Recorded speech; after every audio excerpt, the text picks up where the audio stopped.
எங்கள் தினசரி அப்பம். கர்த்தர் எனக்காக யாவையும் செய்து முடிப்பார்.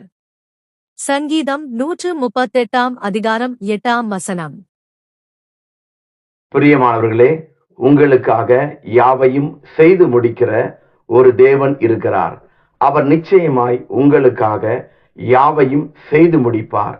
அவர் வாக்கு மாறாதவர். உங்களால் முடியாத காரியங்களை அவர் உங்களுக்காக செய்து முடிப்பார். நீங்கள் ஆரம்பித்த காரியங்கள் தடைபட்டு காணப்படுகிறதா? கலங்காதீர்கள். ஆண்டவர் அந்த காரியங்களை எல்லாம் உங்களுக்காக முடித்து தருவார். பிரியமானவர்களே, பலத்தினாலும் அல்ல, பராக்கிரமத்தினாலும் அல்ல, தேவனுடைய ஆவினாலே எல்லாம் ஆகும். எந்த சூழ்நிலையிலும் நீங்கள் சோர்ந்து போகாதிருங்கள். அவர் உங்களுக்கு வாக்களித்த அனைத்தையும் நிறைவேற்றுவார். ஆமேன்.